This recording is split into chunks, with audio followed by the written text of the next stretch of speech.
नमः सिद्धेभ्यः।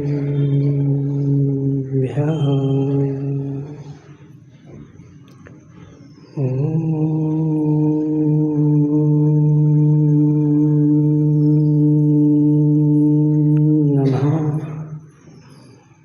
सिद्धेभ्यः।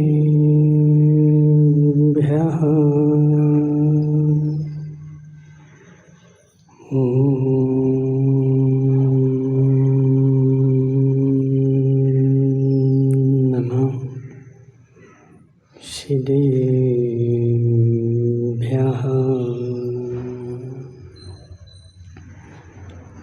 तज्जयति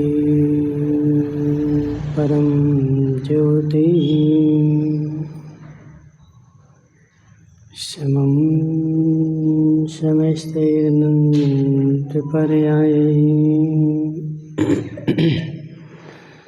दर्पणतले प्रतिफलति पदार्थमालिका यत्र। नमो अरिहन्ताणं नमो सिद्धाणं नमो आयर्याणं नमो अज्जायाणं नमो लोये सव्यसाहुणम्। पंच परमेष्टि भगवान के अनंत अनंत सिद्ध परमेष्टि भगवान के 1008 देवादेव पारसनाथ भगवान के 1008 देवादेव सुपारसनाथ भगवान के आचार्य भगवान अमृत चंद्र स्वामी के आचार्य भगवान विशुद्ध सागर जी महाराज के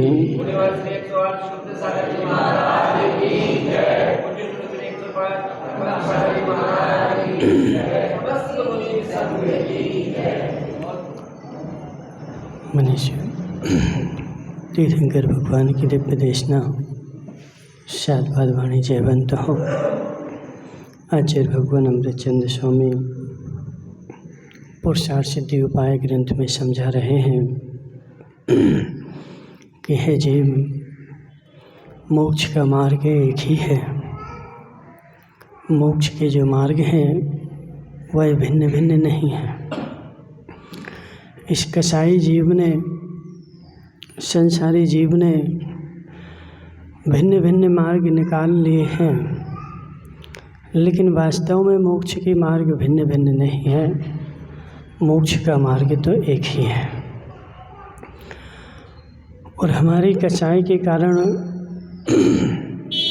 हम भिन्न भिन्न मार्ग वही थोड़ी कम कर दी क्या तुमने?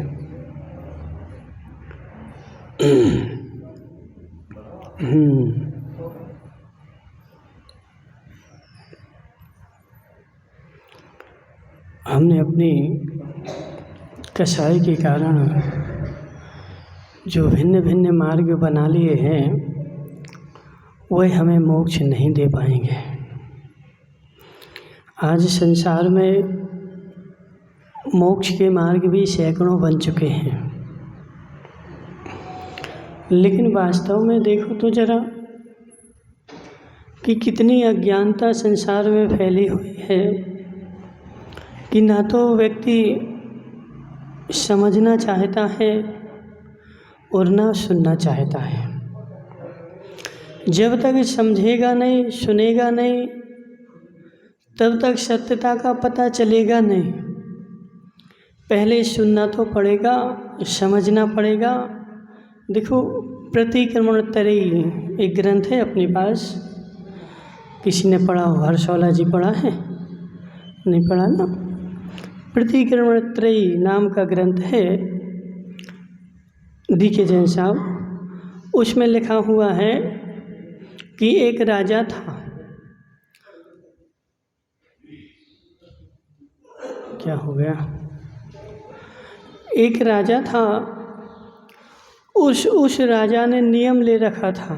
सुनना अजित भाई, उस राजा ने नियम लिया था कि मैं जैन मंदिर के बाहर से निकलूँगा भी नहीं और जैन मंदिर के कभी दर्शन करूँगा भी नहीं।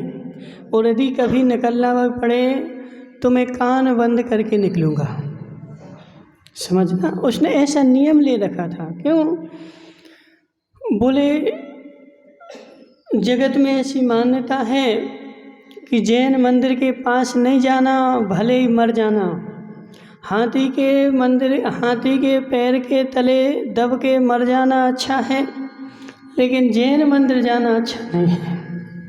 तो उस मान्यता के चलते उसने भी यह अपनी धारणा बना ली कि मुझे जैन मंदिर के पास नहीं जाना। और एक दिन उसको ऐसा काम पड़ा, चूँकि मंदिर जो था वो 20 चौराहे पर था। अर्सोला जी कहीं आउट में नहीं था, 20 चौराहे पर मंदिर था और उसको राजा को वहाँ से निकलना पड़ा। अब चूँकि उसको निकलना पड़ा, अब देखो होनहार अच्छी होती, क्या नाम तुम्हारा, हरकचंद जी, होनहार अच्छी होती तो अच्छा हो जाता है, और यदि होनहार अच्छी ना हो तो अच्छा काम भी बुरा हो जाता है। समझना। तो उसकी होनहार ऐसी अच्छी थी कि उसको वहाँ से निकलना पड़ा। अब उसके मंत्री ने बोल दिया कि राजन यहाँ जैन मंदिर है, कान बंद कर लो। उसने अपनी दोनों कानों में उंगलियां डाल ली और वहाँ से निकलने लगा। लेकिन भाग्य अच्छा था कि उसके पैर में खुजली चल गई। अब क्या करोगे? देखिए जैन साहब, दोनों हाथ की दोनों उंगलियां कानों पर हैं और पैर में खुजली चल रही है। अब कदाचित उसके, देखो गजराज भाई जी, सारा भाग्य के ऊपर निर्भर करता है। अजित भाई, यदि भाग्य अच्छा नहीं है तो बेचारा समोसण में से भी उठ के चला जाता है, और भाग्य अच्छा है तो मुनिराज की देशना भी उसको कल्याण का मार्ग बन जाती है। तो गणेश प्रसाद वर्णी को तुम लोग जानते होंगे, गणेश प्रसाद जी वर्णी नहीं जानते? कौन थे? कौन थे?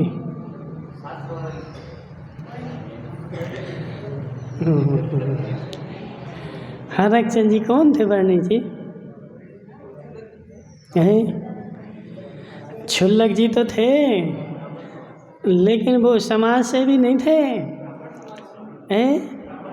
नहीं, ब्राह्मण नहीं थे, असाठी थे।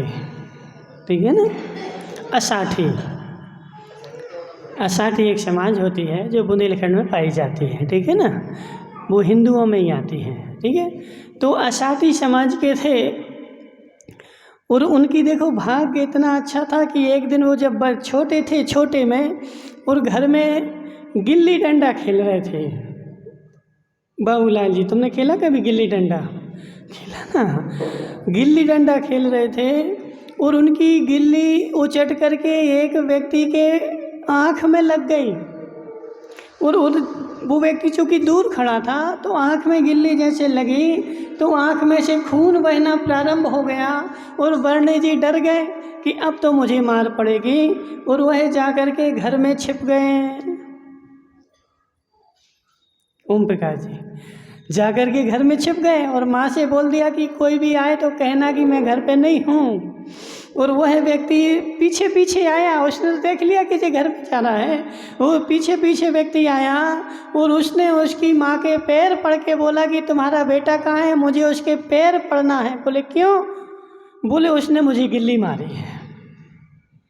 समझना, उसने मुझे गिल्ली मारी है, उसने मेरा उपकार किया है, मेरे आँख में अगशूर हो गया था और खराब खून जमा हुआ था परसों से, और डॉक्टर के पास गए थे तो डॉक्टर ने बोला था 50,000 लगेंगे, और जब तुम्हारा ऑपरेशन करना पड़ेगा, खराब खून जम गया है, जब वो निकालोगे तब तुम्हारी आँखों की रोशनी आएगी। उसको आँखों से दिखता नहीं था, और वर्णी जी की गिल्ली उसके आँख में लगी, वो सारा खून बह गया और उसकी आँखें खुल गई, 50,000 बच गए। समझना माताओं, तो वर्णी जी की गिल्ली उसके कान आँख में लगी, उसका ऑपरेशन बच गया, 50,000 रुपये बच गए, और उसकी आँखें खुल गई। और कोई बेचारा गिल्ली मारता तो उसकी आँखें चली जाती। समझना, तो हरक चंद जी ऐसा नहीं बोलना कि निमित्त तो कुछ नहीं करता।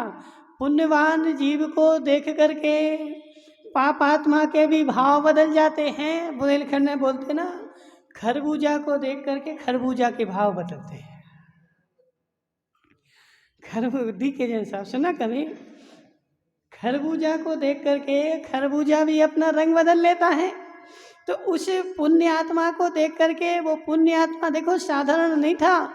आज तुम यहाँ धर्म को सुनने बैठे हो तो वर्णी जी का इसमें बहुत बड़ा योगदान था। जाति से तो असाठी थे, जाति से जैन नहीं थे, लेकिन वो असाठी थे। और हर्षोला जी सुनो जरा, उन्होंने उनके देखो मड़ावरा के थे। मड़ावरा तुम लोगों ने कभी सुना हो? मड़ावरा में 11 मंदिर हैं अभी, और 12वें का काम अभी लगा हुआ है, ठीक है ना। तो उस मड़ावरा के मंदिर में पद्म पुराण का स्वाध्याय होता था शाम के टाइम में, और वह रोड पे सुनाई देता था। क्योंकि तुम जैसे थोड़ी है कि अपने अपने पढ़ लिए और हम अपने स्वार्थी हो गए। माता समझो जरा, स्वाध्याय भी करना चाहिए तो सामूहिक करना चाहिए। ना जाने कौन सा जीव हमारे स्वाध्याय को पढ़ के और कल्याण कर ले, किसकी ग्रंथि इस निर्ग्रंथ के मार्ग को सुनकर के सुलझ जाए।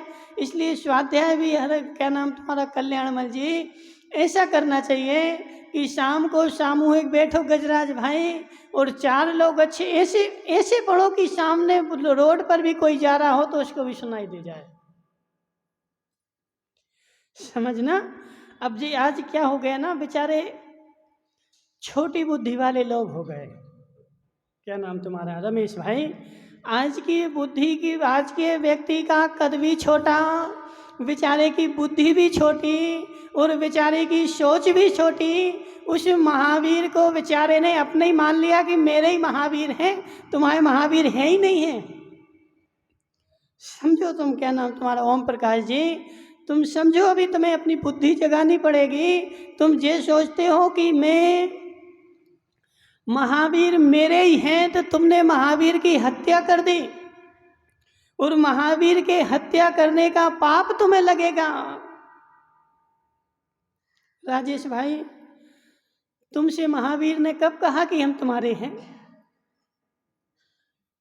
बोलो ना, तुमसे महावीर ने कब कहा कि हम तुम्हारे हैं?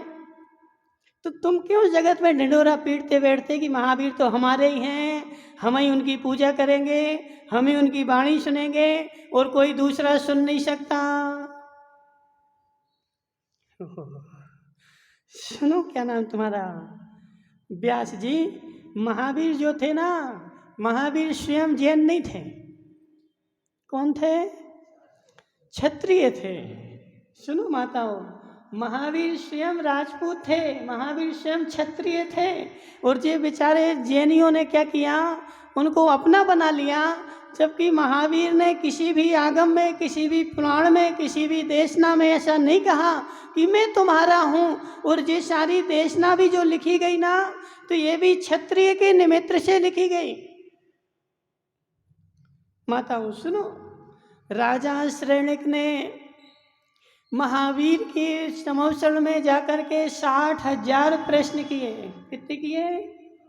60,000 प्रश्न किए। और उन 60,000 प्रश्नों के उत्तर में जो खिरी, उसको आज हम महावीर की देशना बोलते, जिसको जिनवाणी बोलते। तो वह श्रेणिक भी कौन थे? तो श्रेणिक भी क्षत्रिय थे, राजा थे, और महावीर भी क्षत्रिय थे। और आज बेचारे कौन जी? ओम प्रकाश जी बोलते नहीं, महावीर तो हमारे ही हैं, हम ही पूजा करेंगे, हम ही उनके मंदिर में जाएंगे, कोई मंदिर नहीं जाएगा, कोई पूजन नहीं करेगा। तुमने उनकी हत्या का पाप अपने सिर पर ले लिया। महावीर की देशना प्राणी मात्र के लिए है। जम्बू भाई समझो जरा तत्व को, महावीर की देशना किसके लिए है? माताओं किसके लिए है? पढ़ी कभी?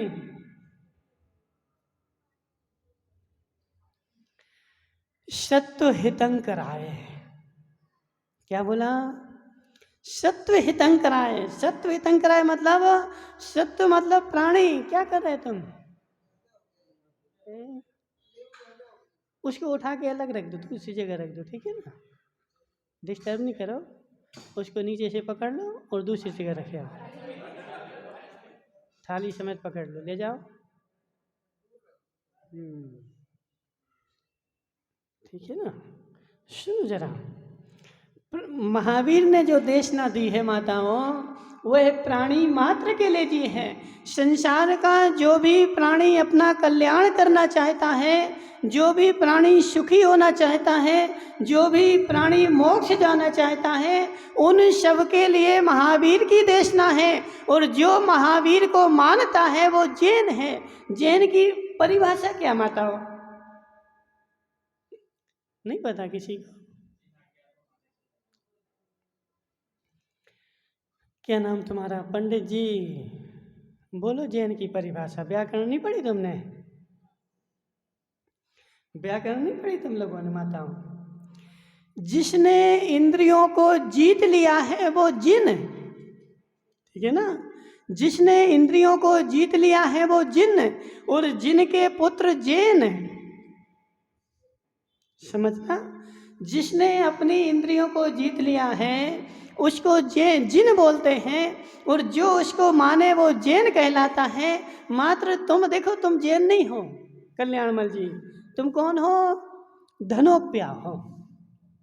देखो एक बात और बता दें अजित भाई, जैन कोई जाति नहीं है, जैन कोई माताओं जाति नहीं है। संसार में जैन नाम की कोई जाति नहीं है। तुम कौन हो? धनोप्या हो। तुम कौन हो? बगैरवाल हो। तुम्हारी जाति बगैरवाल है, लेकिन हम जैन धर्म को पालते हैं, महावीर की देशना को पालते हैं, इसलिए हम जैन हैं। और जो जो महावीर की देशना को पालता है वो सब जैन है। समझना, जो जो महावीर की देशना को मानता है वो सब जैन है। जैन कोई जाति नहीं होती है, जैन कोई पंथ नहीं होता है। जैन तो जो जिनके द्वारा कहा गया है वह धर्म है, और उस धर्म को जो मानता है वे सब जैन कहलाते हैं। तुम अकेले जैन नहीं हो हर्षोला जी, समझो जरा। अपनी बुद्धि को विशाल करना पड़ेगा, अपनी बुद्धि को बड़ा करना पड़ेगा, अपनी बुद्धि को विस्तार देना पड़ेगा, और विस्तार देने के बाद ही तुम देखो। गणेश प्रसाद जी वर्णी की चर्चा चल रही थी कि वर्णी जी जो थे ना वो असाटी थे। क्या हो गया?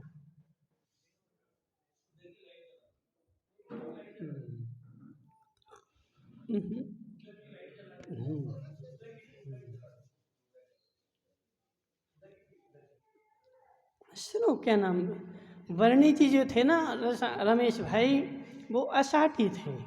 और असाटी थे तो एक दिन उनके मंदिर में पद्म पुराण का स्वाध्याय चल रहा था। जम्बू भाई सुनो, तुम्हारे जैसे नहीं थे वो कि रोड पे से निकल जाए, वो पढ़ने दो उसको।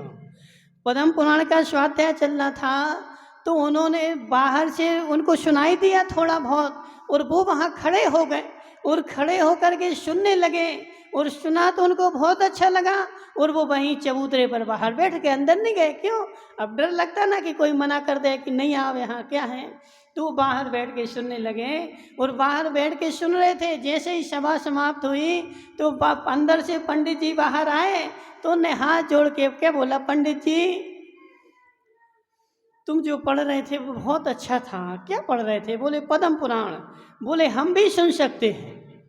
उन्होंने क्या पूछा उनसे कि क्या पंडित जी जो तुम पढ़ रहे थे क्या जी हम भी सुन सकते हैं? तो पंडित जी देखो, तुम लोगों जैसे नहीं थे कि नहीं भागो भागो यहाँ से, तुम नहीं सुन सकते। पंडित जी बहुत होशियार थे। पंडित जी ने हाथ जोड़ के बोला कि हाँ तुम भी सुन सकते हो, और आज तुमने बाहर बैठ के सुना। कौन रो रहा है जी? आज तुमने बाहर बैठ के सुना, कल से बाहर नहीं बैठना, कल से तुम अंदर आना और अंदर बैठ कर के सुनना। और वह असाटी जी अंदर बैठ कर के उनने पूरा पद्म पुराण सुना, और पद्म पुराण सुनने के बाद उनके भाव ऐसे बने कि बोले अब मुझे घर में नहीं रहना है, अब तो मैं घर छोड़ के जाता हूँ। समझना, तो कौन से जीव के भाव कब बदल जाएं। और फिर वो वर्ण जी ऐसे बने कि उनने क्षुल्लक दीक्षा ली, और क्षुल्लक दीक्षा लेने के बाद हरकचंद जी क्षुल्लक दीक्षा लेने के बाद उनको ऐसी जिज्ञासा हुई कि मुझे आगम का स्वाध्याय करना है। लेकिन ये बात कब की है? तो अंग्रेजों के ज़माने की, अभी की नहीं है। अंग्रेजों की ज़माने की। कौन उनको स्वाध्याय कराए, कौन उनको पढ़ाए। देश में जैन आगम पढ़ाई नहीं जाता था और वह बनारस गए और बनारस में विश्वविद्यालय में गए और वहाँ पर जाकर के उन्होंने बोला कि मुझे पढ़ना है और उनको वहाँ से भगा दिया गया, बोले तुम नहीं पढ़ सकते यहाँ पर। लेकिन पुण्य तेज था, पुण्य तेज था महावीर जी। और उन्होंने क्या नियम लिया, बोले जब तक बनारस में विद्यालय नहीं खुलेगा तब तक मैं बनारस छोड़ के नहीं जाऊंगा। वह वहीं रोड पर बैठ गए और वहीं रोड पर बैठ करके संकल्प ले लिया कि यहाँ मैं विद्यालय खुलवा के जाऊंगा। और काशी विद्यालय उन्होंने खुलवाया और मुंबई से सेठ आए, दिल्ली से सेठ आए, सब ने उनका सहयोग किया और उनने वहाँ पर विद्यालय खुलवा दिया। और आज बरनी जी के पूरे देश में 10 से 12 विद्यालय चल रहे हैं, समझना। तो कौन थे वो? हरकचंद जी कौन थे वो? अजैन नहीं थे, वो ही सच्ची जैन थे।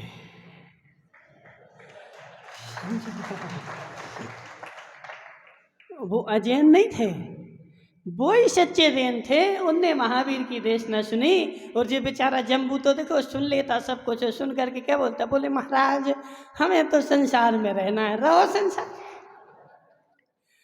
बेचारा देखो जो जिनेंद्र की देशना नहीं मान पा रहा है वो मात्र नाम का जैनी है, वो काम का जैनी नहीं है। नाम के जैनी लिखते रहो, लेकिन जब तक देशना नहीं मानोगे जब तक तुम्हारा कल्याण होगा नहीं। और जो देशना मानेगा उसी का कल्याण होगा, चाहे वो कोई भी हो।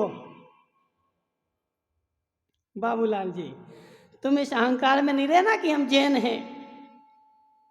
बेचारा बाबूलाल दिन भर हम तो जैन हैं, हम तो जैन हैं, हम तो जैन हैं। तुम जैन भले हो लेकिन तुम्हारा कल्याण नहीं होगा। जो जिनेंद्र की देशना को स्वीकार करेगा, जो जिनेंद्र की देशना को मानेगा, जो जिनवर की देशना को अंगीकार करेगा उसका कल्याण पहले होगा। और जो देशना को मात्र सुन करके हमें तो संसार में रहना है, रहो संसार में। किसने मना किया नीलेश भाई?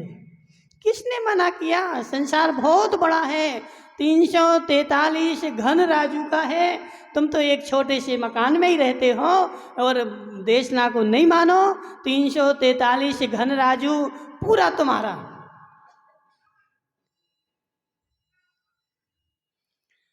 ओम प्रकाश जी गलत तो नहीं है, गलत तो नहीं है। हर्ष क्या नाम, हरकचंद जी गलत तो नहीं है। समझो जरा, समझो जरा। जो महावीर की देशना को नहीं मानता है संसार में सबसे अमीर आदमी वो ही है, और जो महावीर की देशना को मानता है वो बेचारा गरीब है।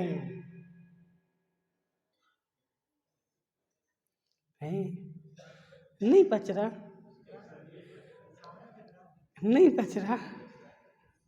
देखो हरकचंद जी को नहीं पच रहा, और किसको नहीं पच रहा माता, और किसको नहीं पच रहा? सुनो सुनो जरा राजेश भाई, जो महावीर की देशना को मानता है वह संसार का सबसे गरीब आदमी है, और जो महावीर की देशना को नहीं मानता है वो संसार का सबसे अमीर आदमी है। क्यों? क्योंकि जो महावीर की देशना को मानेगा उसका वह तो मात्र शरीर प्रमाण क्षेत्र में ही रहेगा, मोक्ष चला जाएगा। और उसका क्षेत्र कितना, तो किम चूड़ाचरम दे दो सिद्धा। माता बोलो, याद है तुम लोगों को? किम चूड़ाचरम दे दो सिद्धा। सिद्धा सिद्ध भगवान के प्रदेश कितने, सिद्ध भगवान का क्षेत्र कितना, सिद्ध भगवान कितने क्षेत्र में रहेंगे हरकचंद जी? किम चूड़ाचरम दे दो सिद्धा। और वह सिद्ध भगवान क्या वो ऐसा भी कर सकते कि मैं थोड़ा सा यहाँ खिसक जाऊं, बगल में जगह डली है? महावीर भाई करते ना ऐसा, बोले देखो बागल में सरकारी जगह डली है, थोड़ा इस मकान खिसका लो, समझना। तो देखो तुम्हारे तो भाव हो सकते हैं, सिद्ध भगवान के भाव ऐसे हो जाए कि मैं भी इतना खिसक जाऊं, तो वो नहीं खिसक सकते। उनके क्षेत्र कितना, तो किम चूड़ाचरम देह दो सिद्धा, अंतिम शरीर से भी किंचित कम, जितने शरीर से वो मोक्ष गए उनसे भी उनका क्षेत्र कितना, तो उससे भी थोड़ा और कम हो गया माताओं। और इससे एक प्रदेश भी उनको क्षेत्र ज़्यादा नहीं मिलने वाला। वो सबसे गरीब आदमी बेचारा, उसके पास इतना सा क्षेत्र बचा, लेकिन जो महावीर की देशना नहीं मानेगा उसके लिए पूरे 3 लोक का क्षेत्र उसका। हरकचंद जी अब पच रहा, पच गया। हाँ देखो क्या अजित भाई, आज पाचन शक्ति कमजोर हो गई। जम्बू भाई देखो बेचारा 4 कचौड़ियाँ खाता है, फिर 1 रुपया की हाजमोला खानी पड़ती है उसको। जम्बू भाई ऐसे ही है कि नहीं, है ना? तो बोलो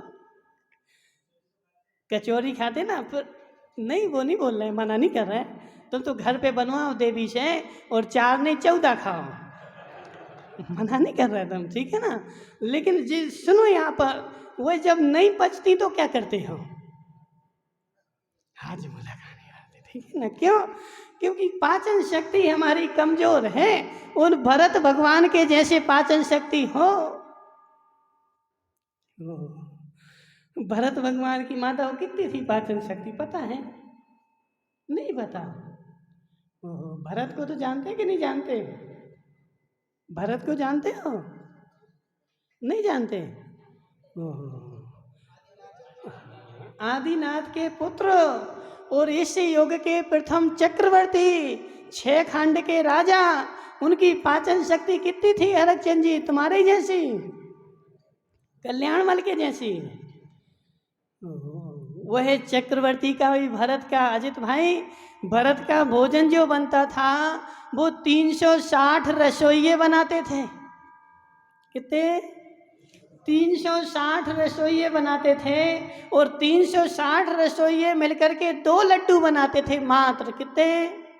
2 लड्डू बनाते थे, और उन 2 लड्डू में 1 लड्डू तो पूरा भरत खाता था, 1 लड्डू पूरा भरत के लिए, और 1 लड्डू में से आधा उसकी पटरानी खाती थी, और उस आधे लड्डू में पूरी जनता लपट जाती थी। कितनी पाचन शक्ति माता हो! 1 लड्डू भरत का, और 1 लड्डू के आधा पटरानी का, और आधा लड्डू पूरी जनता के लिए, पूरी जनसंख्या आधे लड्डू में अफर जाती थी। तो उन भरत की पाचन शक्ति कितनी होगी? ऐसी पाचन शक्ति लाओ हरकचंद जी, ऐसी पाचन शक्ति लाओ। सम्यक की दृष्टि जीव को सब कुछ पच जाता है। समझो जरा, देखो एक वो अपने पास नाटक समय सार नाम का ग्रंथ है, पढ़ा किसी ने? नहीं पढ़ा? कल्याणमल जी अब देखो तुम कितने काले करते रहो, समझो जरा। देखो वो बैठी चंदाबाई, चंद्रकांता बाई, ठीक है ना? चंद्रकांता बाई अपने देवता से कह देना कि तुम कितने काले करते रहो, तो तुम संसार में तो काले दिखोगे, लेकिन यमराज की नज़रों में काले नहीं दिखने वाले। यमराज को सब दिख रहा है, तुम कितने काले करते रहो। अब तुम 60 के ऊपर के हो गए, अब जरा स्वाध्याय भी करना प्रारंभ कर दो। बिना उसके कल्याण नहीं होगा, नाम रखने से कल्याण नहीं होगा, स्वाध्याय करने से कल्याण होगा। तो कल्याणमल जी समय सार नाटक में क्या लिखा हुआ है? मिथ्या दृष्टि का लक्षण बताएगा कोई? भोजराज जी बताओगे? ठोर ठोर ठानते लड़ाई पक्षपात की, भूल्यो अभिमान में न पाओ धरे धरनी पे, फिर डवाडोल सो करम के कलोलनी में। पढ़ा।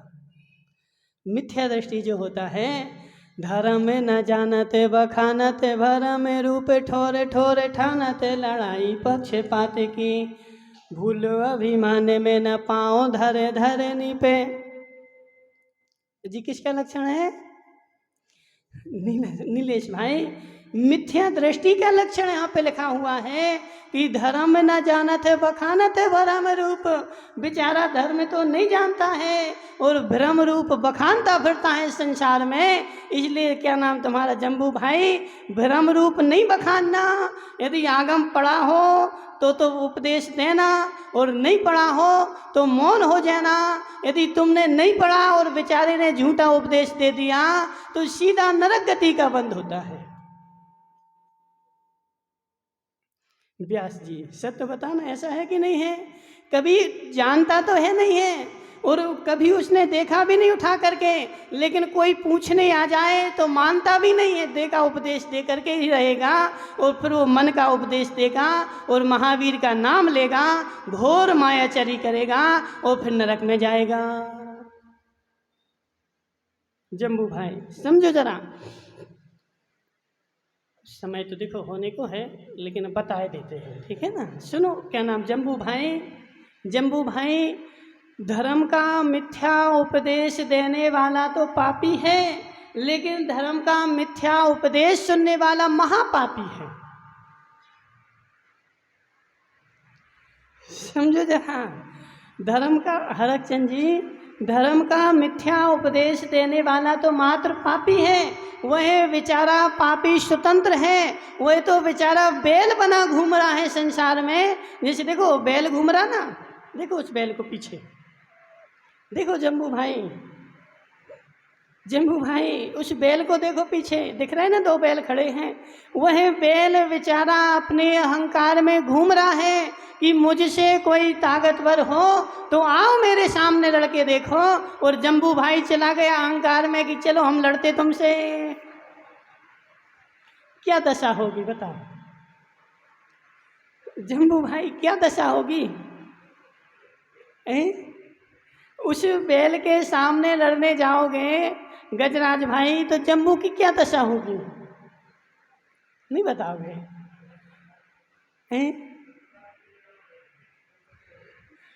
वो तुम्हारी चटनी बांट दे देगा, समझना।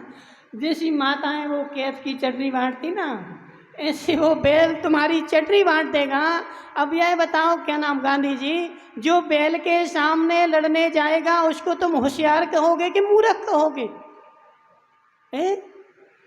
बेचारा मूर्ख है ना, बैल से लड़ने गया, पता है कि बैल के बराबर मेरी शक्ति नहीं है और मैं लड़ने जा रहा हूँ। ऐसे तुम्हें जम्बू भाई पता है कि यह व्यक्ति ने आज तक कभी आगम नहीं पढ़ा, इसने कभी जिनवाणी नहीं सुनी, और वो तुम्हें उपदेश दे रहा है और तुम उसके पास सुनने के लिए बैठ गए, तो तुम्हें महान पाप का बंध होगा और नरक गति में जाओगे। क्यों? क्योंकि उसको तो बल मिल रहा ना। बल मिलता कैसे है राजेश भाई, बल मिलता कैसे ये तो बताओ पहले। बताओ समझना। देखो संसार में व्यक्ति इस धोखे में रहता है, बोले महाराज मैं तो पूर्ण शुद्ध हूँ, मैं कुछ करता ही नहीं हूँ, मैं तो बिल्कुल पूर्ण शुद्ध हूँ, मैं कुछ भी नहीं करता हूँ, मैं किसी की निंदा करता ही नहीं हूँ, मैं किसी के बारे में कुछ बोलता ही नहीं हूँ। लेकिन माताओं बोलते तो नहीं हो, लेकिन सुनते हो कि नहीं? सुनते हो कि नहीं? और तुम सुन रहे ना, इसलिए वो सुना रहा है। कल्याणमल जी समझना, कहीं दुष्ट गोष्ठी हो रही हो, कहीं निंदा पुराण चल रहा हो, कहीं कसाई की बातें चल रही हो, और तुमने तो कहीं कुछ नहीं, समझना, तुमने कुछ भी नहीं कहा, तुम तो मात्र वहाँ बैठे क्या कर रहे थे? सुन रहे थे। तो उस सुनाने वाले को तो 10% पाप का बंद होगा, लेकिन सुनने वाले को 50% होगा। क्यों? क्योंकि तुम सुन रहे थे ना, इसलिए तो वो सुना रहा था। हरकचंद जी सत्य बताना, यदि तुम नहीं सुन रहे होते तो वो किसको सुनाता बेचारा? और नहीं सुनाता तो वो अपने आप में कुट कुट के और स्वयं वो शांत हो जाता। लेकिन तुम जितने चाव से उसकी सुनोगे वो उतने चाव से तुम्हें सुनाएगा और उतने चाव से सुनाएगा, और तुम उतना कर ज़्यादा बंद करोगे। इसलिए देखो लोक में ऐसा होता है, आज सरकार ने सिगरेट पीने पर पाबंद नहीं लगाई, लेकिन बाजार पर सिगरेट नहीं पी सकते, सत्य है कि नहीं? सार्वजनिक स्थानों पर सिगरेट नहीं पी सकते। क्यों नहीं पी सकते? क्योंकि सिगरेट पीने वाले को तो वो कम नुकसानदायक है, लेकिन जो उसके बगल में खड़ा होगा उसके लिए ज़्यादा नुकसानदायक है। अजित भाई, सत्य है कि नहीं? उसके मुंह से जो धुआं निकलेगा वो उसको कैंसर कराए चाहे नहीं कराए, लेकिन जो उसके धुएं को सूंघेगा उसके लिए वो अवश्य कैंसर कराएगा। इसलिए महावीर भाई देखो, वो लड़ाई हो गई, समझो जरा। देखो माताओं, बच के बैठना, वो तो घूम ही रहा है, समझो जरा। जैसे वो घूम रहा ना, ऐसे संसार में पाप को देने वाले भी हर जगह घूम रहे हैं, पाप को बांटने वाले भी हर जगह घूम रहे हैं। वो खुजले कुत्ते के जैसे, बेचारे खुजले कुत्ते को चैन नहीं पड़ती। देखो, बुरा लगे तो अच्छे से लगे, हम क्या करें राजेश भाई? बुरा लगे तो अच्छे से लगे, सुधर जाओ कम से कम। खुजले कुत्ते को बाबूलाल जी देखा कभी तुमने? क्या देखा खुजले कुत्ते को? खुजले कुत्ते को डीके जैन साहब, खुजले कुत्ते को डीके जैन साहब चैन नहीं पड़ती, बेचारे को खुजली हो गई और वो घर घर जाएगा और घर घर अपनी खुजली झराएगा। कभी भी देखना, तुम्हारे घर पर जाएगा, 1 मिनट बैठेगा और खुजली झरा के भग आएगा। दूसरे के घर पे जाएगा, वहाँ पे खुजली झरा के आ जाएगा। तीसरे के घर पे जाएगा, सब घर घर खुजली झराएगा और घर घर खुजली झरा करके भग आएगा और वो तो चला जाएगा। लेकिन यदि वह घर वाला उसके संपर्क में आ गया तो वो भी बेचारा खुजलाने लगेगा। हे खुजले कुत्ते, हे खुजले कुत्ते, तुझे खुजली हो गई, अपने घर पे बैठा के खुजला ले।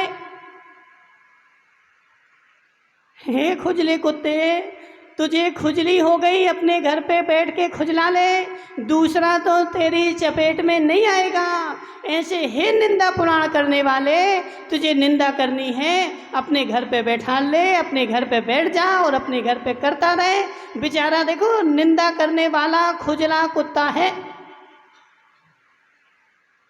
माता तुम्हारी नहीं बोल रहा है, तुम लोग बुराई नहीं माना, तुम लोग तो बहुत अच्छे हो, समझना, तुम लोग तो खूब अच्छे हो। खुजला कुत्ता क्या करता है? घर घर जा कर के अपनी खुजली बांटता है। ऐसे निंदा करने वाले को, दोष देखने वाले को, बेचारे को चैन नहीं पड़ती। कोई यदि सुख से बैठा हो तो उसके घर पे जाएगा और जाकर के 4 बातें उसको सुनाएगा और उसका मस्तिष्क शांत था, अब वो खुजलाने लगेगा। समझना व्यास जी, वो महान पापी है कि वो अपनी पचा नहीं पा रहा है, उसके मन में कुछ आया और वो संसार में बांट रहा है, सबको खुजली दे रहा है कि कोई शांति से बैठा बेचारा वो शांति से ना बैठ पाए, उसको थोड़ी सी खुजली दे दो तो वो भी अपना बेचारा राग द्वेष की खुजली में खुजाता रहे और फिर धर्म ध्यान ना कर पाए। सत्य बताना बाबूलाल जी, तुम मंदिर से घर से मंदिर आए थे किस लिए? बोलो, समझो जरा। जम्बू भाई देखो, छिप के नहीं बैठो, अच्छे बैठो ना आदमी जैसे, तो अच्छे देखो, सुनो, बिना सुने कल्याण नहीं होगा। सुनो बाबूलाल जी, तुम घर से मंदिर आए किस लिए? भगवान के दर्शन करने। भगवान के दर्शन से क्या होगा? कल्याण होगी। कल्याण जी के साथ रहने से कल्याण होगा। समझो जरा माताओं, आज तक कोई भी व्यक्ति देखो, धर्मात्मा व्यक्ति सोचता है कि मैं घर में बैठा हूँ, मैं घर से जाकर के जाता हूँ, मंदिर में बैठूंगा और चैन की सांस लूँगा, स्वाध्याय करूँगा, माला फेरूँगा, अपने मन को शांत करूँगा और मैं पुण्य का बंद करूँगा। लेकिन सब सोच के ऐसे आते हैं, लेकिन वो खुजला कुत्ता मंदिर में ही बैठा रहता है। समझना, तुम जैसे ही देखो मंदिर के बाहर आते हो और मंदिर के बाहर आकर के वो बोल देता बाबूलाल जी ऐसा ऐसा ऐसा है, ऐसा ऐसा हो रहा है। अब तुम मंदिर में भी जाओगे तो उसने जो तुम्हारे मस्तिष्क में दी है, तुम्हें आंखों से तो भगवान दिखेंगे, लेकिन मन में उसकी खुजले कुत्ते की बात आएगी और तुम उसको बार बार खुजला रहे होगे और तुम्हारा मन भगवान में लगेगा नहीं और बेचारा पुण्य की जगह पाप और बंद करेगा। तो वह देने के लिए स्वतंत्र है। देखो खुजला कुत्ता नहीं मानेगा एक जगह बैठने से। जम्बू भाई समझो जरा, तुम्हें तुम्हें तुम्हें ही सुधरना पड़ेगा संसार में। देखो जम्बू भाई, तुमने अच्छा बढ़िया मकान बनवाया ना, मकान बनवाया ना अच्छा। अब समझना गजराज भाई, तुम्हारी दुकान में कचरा निकलता कि नहीं है? निकलता ना। तो तुम एक काम करना, उस जम्बू के मकान में सब इकट्ठा करके बैठते आना, ठीक है ना। और जी सब गोरू भाई क्या नाम है, और जी सब जितने हैं ना वो नीचे वाले सब जन एक काम करना, जितना कचरा निकले वो सब जम्बू के मकान में डाल के आना सब लोग, ठीक है जम्बू भाई। क्यों?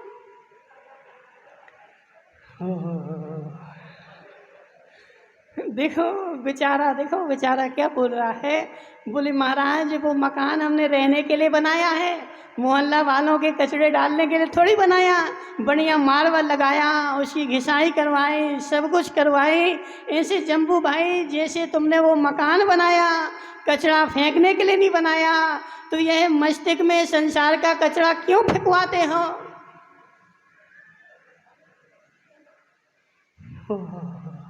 समझो। देखो कुछ लोग ऐसे होते ना, उनके पेट में यदि कचरा आ जाए तो पचता नहीं है, समझना। पेट में पचता नहीं है, मस्तिष्क में पचता नहीं है। उसके बेचारे का उसने तो दूसरे के दोष रख लिए अपने मस्तिष्क में, और वह तो बेचारा घूम रहा है संसार में, कोई मिल जाए मैं उसके ऊपर फेंक दूं। और ये जम्बू भाई जाता वहाँ बैठ जाता, हाँ सुनाओ, और उसके मस्तिष्क में जितना कचरा है वो बेचारा इसके ऊपर फेंक देता है, और ये बेचारा उस कचरे को लेकर के घूमता रहता है। जम्बू भाई जब उस मकान में तुम मोहल्ले का कचरा नहीं डलवा सकते हो, तो इस मस्तिष्क में क्यों संसार का कचरा डलवाते हैं?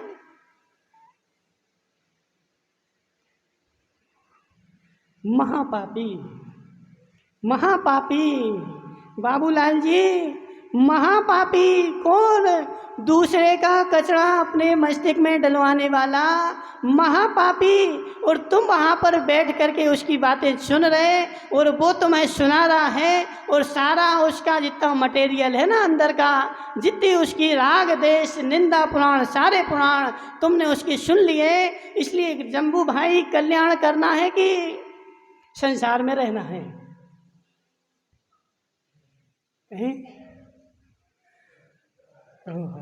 बेचारा देखो, कल्याण करना है कि संसार में रहना है? कल्याण करना ना तो खड़े हो जाओ, सुनो जरा, देखो खड़े हो, डरो नहीं, तुम्हारी तो घर है।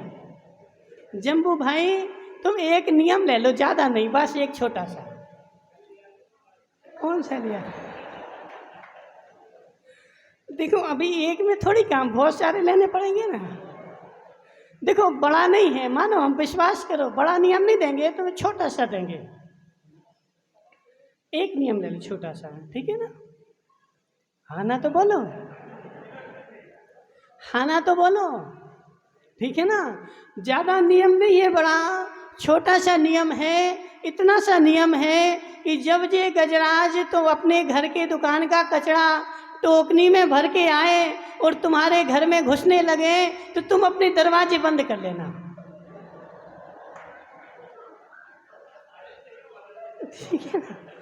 बड़ा नियम नहीं दे रहे, तुम्हें छोटा सा नियम दे रहे हैं कि जब तुम्हारे मोहल्ले के गजराज है, चाहे गोरू हो, कोई भी हो, और तुम्हारे उसे अच्छे बढ़िया मार्बल लगे मकान में, और वह कचरा फेंकने लगे, तो अपने दरवाजे बंद कर लेना कि ये कचरा फेंकने का स्थान नहीं है, तुम जाओ घूरे पे फेंकना।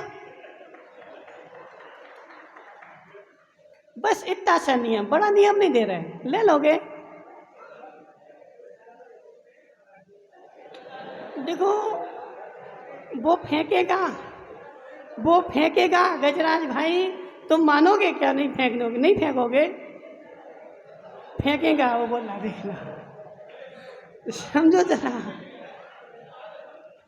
वो गजराज नहीं मानेगा, वो तुम्हारे मकान में ही कचरा फेंकेगा। तुम कब तक वहां डंडा लेके बैठोगे? अभी तुम दिल्ली जा रहे ना, तो जब दिल्ली से लौट के आओगे तो कचड़े का ढेर मिलेगा वहां, ठीक है ना। वो नहीं मानेगा, वो फेंक के रहेगा। तुम्हें नियम लेना पड़ेगा कि मैं अपने दरवाजे बंद कर लूंगा और गजराज से बोलूंगा कि घूरे पे फेंक के आ। नहीं ले सकते तो लो कायेश्वर करो, फिर जल्दी करो कायेश्वर। नहीं फंसोगे, क्यों फंस जाओगे? तो कल्याण करना ना तुम्हें, कल्याण करना ना तुम्हें। कर लो कायेश्वर, कर लो, देखना। तुम्हारा देखो, हम 1 रुपया भी नहीं छुड़वा रहे और एक भोजन खाना पीना भी नहीं छुड़वा रहे, कुछ भी नहीं छुड़वा रहे। तुम खूब कमाओ, खूब धरते जाओ और सब खूब करो, खूब खाओ, सब कुछ करो, कुछ भी नहीं छुड़वा रहे। मात्र गंदगी नहीं खाना, बस, समझना। तो जम्बू भाई, जैसे गजराज आएगा तुम्हारे ऊपर कचरा फेंकेगा तुम्हारे घर पर और तुम अपने दरवाजे बंद कर लेना। ऐसे कोई भी संसार का आ जाए और अपने मस्तिष्क की खुजली, अपने मस्तिष्क का कचरा तुम्हारे ऊपर फेंकने लगे, संसार की निंदा पुराण तुम्हें सुनाने लगे कि जे ऐसे हैं, जे वैसे हैं, वे वैसे हैं, तो तुम अपने दरवाजे बंद कर लेना और उससे बोलना कि हे जीव, तू अपना जे कचरा जा और घूरे पे फेंक के आ, मेरे ऊपर जे कचरा नहीं फेंक। मुझे तेरे कचरे की आवश्यकता नहीं, मुझे शांति से जीने दे। जम्बू भाई, शांति से जीना कि नहीं? शांति से जीना ना, तो संसार का कचरा अपने ऊपर फेंकवाओगे तो शांति से नहीं जी पाओगे। वह खुजली वो तुम्हें देके जाएगा और तुम खुजाते रहोगे। इसलिए देखो, जिसको भी कल्याण करना है मात्रता सा नियम ले ले, किसी की खुजली मैं अपने सिर पर नहीं लूँगा। वो जैसे ही खुजलाने आएगा या तो मैं उसको भगा दूंगा या मैं स्वयं भाग जाऊंगा। मुझे सुनना ही नहीं तुम्हारी भोजराज भाई, मुझे सुनना ही नहीं तुम्हारी। तुम कितनी सुनाते रहो कि जी ऐसे हैं, जी ऐसे हैं, जी ऐसे हैं, जी ऐसा करते हैं, जी ऐसा करते हैं। वो तुम्हें सुनाने आएगा और तुम सुनने बैठोगे। और सत्य बताना जम्बू भाई, फिर वो सुना देता, तुम तुरंत भूल जाते हो, हैं? याद रहता ना। और वो बातें कहाँ से याद आती बताओ?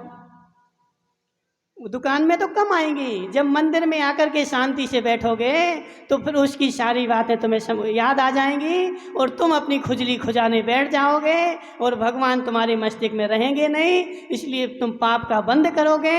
इसलिए आज से तुम किसी की खुजली अपने मस्तिष्क में नहीं रखना। अच्छा अच्छा सुनाए तो दोनों कानों अंजलि, जिनवाणी सुनाए कोई तो दोनों कानों की कर्ण अंजलि लगाना।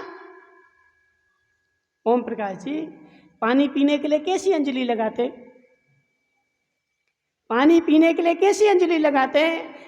पानी पीना हो तो दोनों हाथों की अंजलि बना करके पानी पीते हो।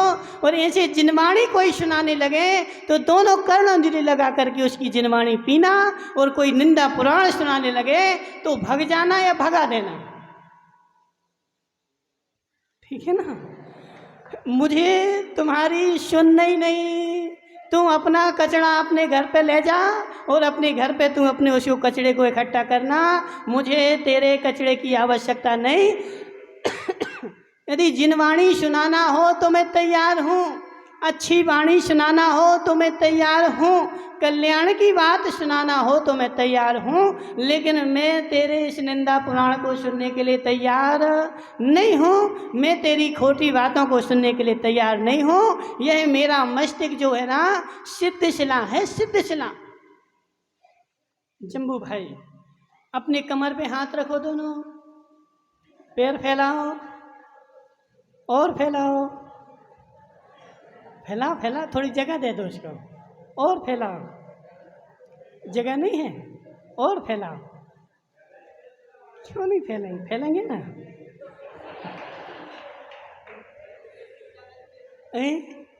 पेंट थोड़ा ऊंचा कर लो ना, थोड़ा ऊंचा करके फैलाओ, फैल जाएंगे। हाँ फैलाओ, ऐसे नहीं फैलाओगे, ये रजत फैलाएगा। रजत खड़े हो जाओ, सुनो, फैलाओ, दोनों पैर फैलाओ और फैलाओ थोड़े। क्या करते तुम लोग? नहीं फटेगा, टेंशन नहीं करना, नहीं फटेगा। फैला दो तुम तो थोड़े से और फैला दो, थोड़े और फैला दो। क्या कर रहा है? नहीं फैला, कौन फैला सकता है? हाँ, इसको खड़ा, प्रिंस को खड़ा कर दे, दिखा दे। बैठ जाओ, तुम दोनों बैठ जाओ, बैठ जाओ। हाँ, दोनों कमर पे हाथ रखो। हाँ, अब सीधे सामने देखो। हाँ, ओम प्रकाश जी क्या बन गया है? हाँ, देखो, ये जो बन गया ना, ये 3 लोक का नक्शा बन गया। अजित भाई, 3 लोक का नक्शा बन गया। और इस 3 लोक के नक्शे में मस्तिष्क किसके स्थान पर है? सिद्ध भगवान का स्थान है जे राजेश भाई। जे स्थान जो है ना, इस स्थान पर सिद्ध भगवान रहते हैं, सिद्ध परमेष्ठी रहते हैं। जे सिर जो है ना, मस्तिष्क सिद्ध सबसे पवित्र माना जाता है। सिर सिद्ध भगवान का स्थान है। इसमें सिद्ध भगवान के स्थान में क्या रखना चाहिए कल्याणमल जी? बोलो, मंदिर में क्या रखते हो? बोलो, 2 नंबर करने आते ना मंदिर में? राजेश भाई, जब तुम्हें सुबह से जंगल लगती तो मंदिर में आते ना लोटा लेके? नहीं आते, क्यों? बोली महाराज, मंदिर में अशुद्ध चीजें नहीं रखनी पड़ती। मंदिर में जितनी शुद्ध चीजें हों वो सब मंदिर में रखनी पड़ती हैं। और मंदिर में शुद्धि के लिए आते हैं। तो यह मस्तिष्क जो है ना, यह मस्तिष्क भी मंदिर के सदस्य हैं, सिद्ध भगवान के स्थान रूप है। इस स्थान में भी संसार की खराब बातें नहीं रखनी पड़ती, कोई की खुजली नहीं खुजाना पड़ती है। इस मस्तिष्क में जिनवाणी रखनी पड़ती है। रमेश भाई, इस स्थान में, इस मस्तिष्क में जो जिनवाणी रखेगा वो जिनवर बन जाएगा। और जो बेचारा जमाने की खुजली रखेगा, जमाने की निंदा पुराण रखेगा, वह 3 लोक में भटकता रहेगा। उसका क्षेत्र सबसे बड़ा है और संसार में उसको घूमना है। इसलिए महावीर भाई, तुम भी नियम ले लो, कोई खुजली खुजारा होगा तो वहाँ जाके नहीं खड़े होंगे। अपन को क्या मतलब? खुजलाने दो बेचारे को, खुजली खुजला कुत्ता है ना, वो खुजलाएगा। मैं क्यों उसकी खुजली लेने जाऊं? मैं क्यों खुजलाऊं? मैं तो अभी स्वस्थ हूं, मैं सुखी हूं और मैं शांति से रहना चाहता हूं। और शांति से वही रह पाएगा जिसके मस्तिष्क में खुजली नहीं होगी। जिसको खुजली हो जाती रमेश भाई, क्या वो शांति से बैठ पाता? नहीं बैठ पाता ना।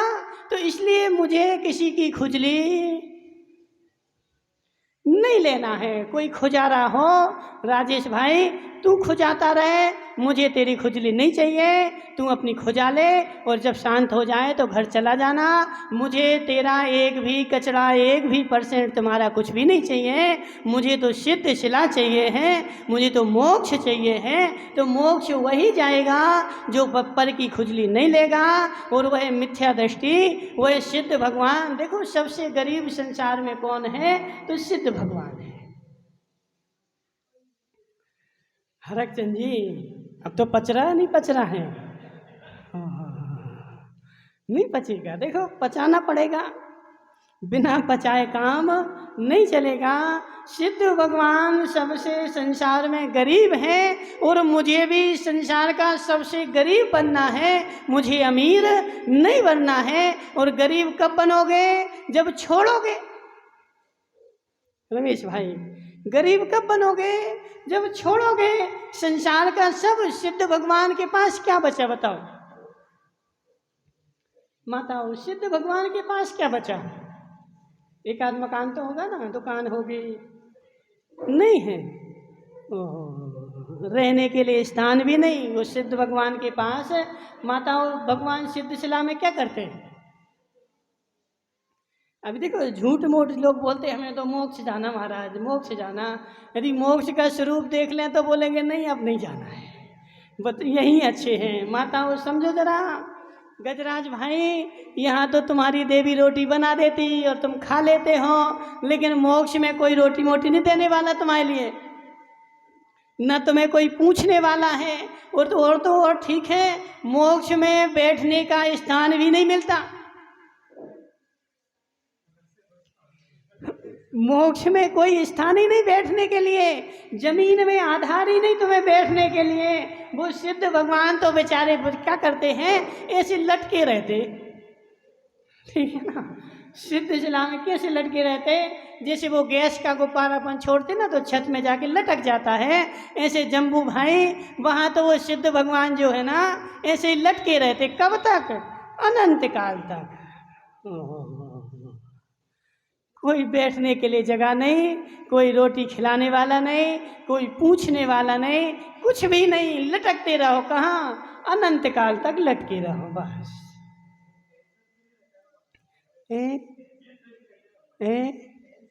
तो तुम्हें कौन सी टेंशन है?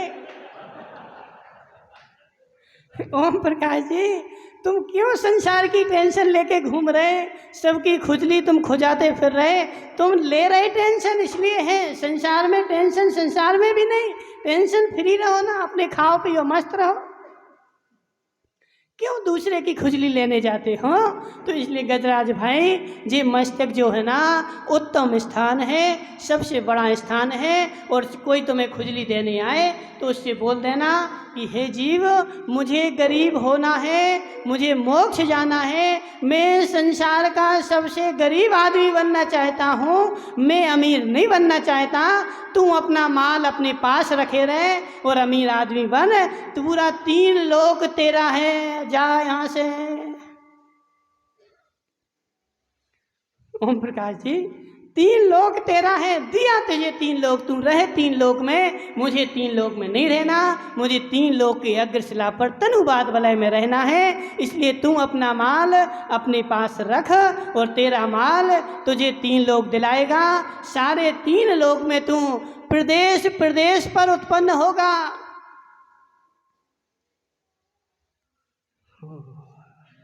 देखो मिथ्या दृष्टि कितना अमीर आदमी है हरकचंद जी, मिथ्या दृष्टि कितना अमीर आदमी है कि 3 लोक के एक एक प्रदेश पर जन्म ले रहा है। वो एक बार नहीं, अनंत बार। ऐसा कोई प्रदेश नहीं 3 लोक में जहां उसको जन्म नहीं मिले, लेकिन सम्यक दृष्टि जीव को नहीं मिलेगा 3 लोक में जन्म।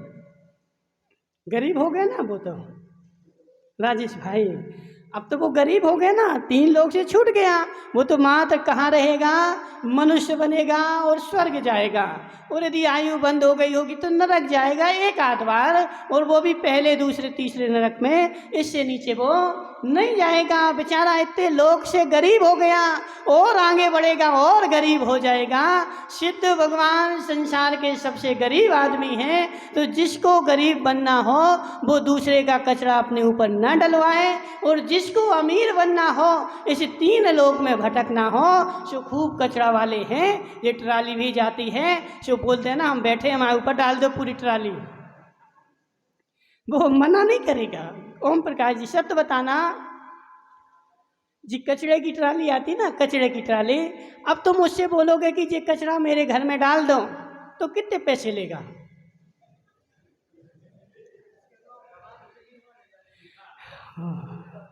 समझना, वो उससे 1 रुपया भी नहीं लेगा, खुशी खुशी से डाल देगा। क्यों? बोले 2 किलोमीटर जाना पड़ रहा था जी, अच्छा भला आदमी मिला, इसने अपने घर में डलवा लिया और यहीं मुझे डाल दिया। ऐसे सुनो जरा, यदि तुम किसी की नहीं सुनोगे जम्बू भाई, किसी के निंदा पुराण नहीं सुनोगे, तो वह निंदा करने वाला भी सुधर जाएगा। मेरा कोई लेनदार ही नहीं मेरे माल का, मैं क्यों रखूं, मैं भी छोड़ दूं। नीलेश भाई, तुम दवाई बेचते हो? कौन कौन सी दवाइयाँ बेचते हो? आयुर्वेद की पूरी बेचते हो, सब हो टोटली। IBS भी बेचते हो, नहीं बेचते हो? समझना, क्यों नहीं बेचते? क्यों नहीं बेचते हैं? लाइसेंस नहीं है, नहीं। IBS जो होती वो आयुर्वेद की ही आती है, एलोपैथ की नहीं है, आयुर्वेद की है, ठीक है ना। नीरोसिल भी बेचते हो, नीरोसिल, नीरोसिल बेचते हो? सत्य बताना। अभी तो उस दिन बोल रहे थे नहीं हमारे पास है, मंगा के रख लेते, समझना। वह जिससे पूछते, अब गजराज भाई तुम क्या बेचते? चाय की पत्ती, चाय की पत्ती बेचते ना, तो कौन सी बेचते? वो ताजमहल वगैरह आती हैं, कौन कौन सी आती है वो बेचते हो? डायमंड है, बागवानी, डायमंड क्यों नहीं बेचते? पहले बेचती, अपनी बेचती, ठीक है ना। समझ अजित भाई, मैं दुकान में भी वही सामान बेचता हूँ जो बिकता है, जिसके ग्राहक आते हैं। जिसके ग्राहक नहीं आए उसको मैं क्यों बेचूं? सत्य है कि नहीं महावीर भाई? जिसके ग्राहक मेरी दुकान पे नहीं आते हैं वह चीज़ मेरे पास मिलेगी नहीं, मैं वह रखूंगा ही नहीं। ऐसा वह निंदा करने वाला भी तुम्हें क्यों सुना रहे? क्योंकि तुम उनके ग्राहक हो ना, समझना। वो क्यों, देखो वो रोज रोज नई नई बातें खोज के लाता है संसार में से। वो संसार भर में घूमता रहता है, कहाँ क्या हुआ, कैसा हुआ, किस प्रकार हुआ, और वो खोजता रहता है। और खोज करके शाम को अपनी दुकान लगा लेता है। और तुम बेचारे ऐसे ग्राहक है ना फ्री का, कि वहाँ से लेने के लिए चला जाता है और तुम उसकी लेकर के आ जाते हो, इसलिए वह बेचता है। तुम एक काम करना शुरू कर दो, उसकी लेना बंद कर दो, मेरी गारंटी है वो लाना भी खत्म बंद कर देगा। इसलिए बाबूलाल जी, बेचने वाला स्वतंत्र है, समझना। चाहे अच्छी चीज़ हो चाहे खराब चीज़ हो, तुम्हारे रावत बाटा में अच्छी चीज़ें भी बिकती हैं और खराब भी बिकती हैं, दवाइयाँ भी बिकती हैं और शराब भी बिकती है। तो शराब लेने वाले यदि कोई नहीं आए तो वो किसके लिए बेचेगा? बंद हो जाएगी उसकी दुकान। तुम उसको लेने के लिए जा रहे हैं, इसलिए वो बेच रहा है। इसलिए तुम संसार के पुराणों से सुन रहे हो, इसलिए वो सुना रहा है। उसको कम पाप हो रहा है, वो पापी है, तुम महापापी हो। और महापापी बनना हो तो संसार का कचरा लेना, और पापी नहीं बनना हो तो हाथ जोड़कर बोल देना कि मुझे तुम्हारे कचरे की आवश्यकता नहीं, जहाँ से लाए वहीं ले जाओ, मुझे तो अपना कल्याण करना है। बोले शांतिनाथ भगवान की।